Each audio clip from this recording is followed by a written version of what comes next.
Smart টেকনিশিয়ানের পক্ষ থেকে জানাই আন্তরিক শুভেচ্ছা এবং অভিনন্দন। আজকে আমরা নবম দশম শ্রেণীর রসায়নের চতুর্থ নিয়ে আলোচনা করবো। চতুর্থে আজকে আমি তোমাদেরকে শেখাবো মৌলসমূহের গ্রুপ বের করার নিয়ম। পর্যায় সারণী থেকে কিভাবে আমরা মৌলসমূহের গ্রুপ বের করব সে বের করার নিয়ম আমি তোমাদেরকে শেখাবো। দেখো, ইলেকট্রন বিন্যাস আগে করবো আমরা। ইলেকট্রন বিন্যাস করার পরে 1 নম্বর নিয়মে বলছি ইলেকট্রন বিন্যাস করবো। করার পরে যদি শুধু s অরবিটালে ইলেকট্রন থাকে তাহলে s অরবিটালে যতগুলো ইলেকট্রন সংখ্যা থাকবে সেই ইলেকট্রনটাই হচ্ছে তার গ্রুপ। দেখো আমি এখানে হিলিয়াম হাইড্রোজেন দ্বারা বোঝাইছি। হাইড্রোজেনের সর্বশেষ ইলেকট্রনটা আছে s অরবিটালে, একটা আছে, তাহলে গ্রুপ 1। হিলিয়ামের দুইটা আছে, গ্রুপ 2।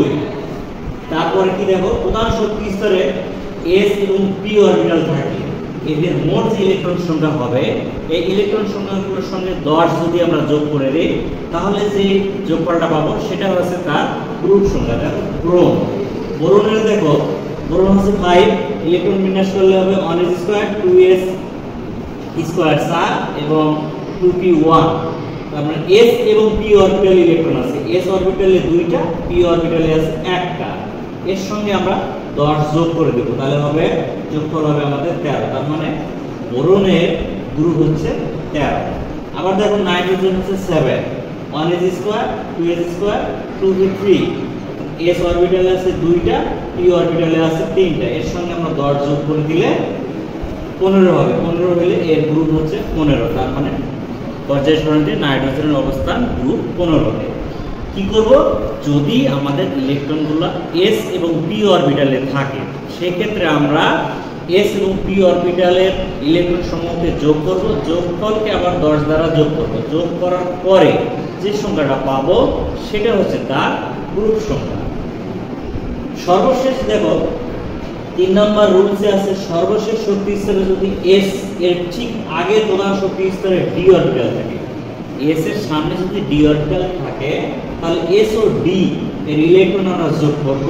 যোগ করার পরে যে সংখ্যাটা পাবো সেটা হচ্ছে তার গ্রুপ সংখ্যা। দেখো এখানে আমি ম্যাঙ্গানিজ দ্বারা বোঝাইছি। Manganese 25, 1s2 2s2 2p6 3s2 3p6 3p5 4s1। দেখো s এর সামনে d আছে, লক্ষ্য রাখবে s এর সামনে অবশ্যই d থাকতে হবে। যদি s এর সামনে d না থাকে তাহলে কিন্তু তার গ্রুপ এভাবে বের করা হবে না।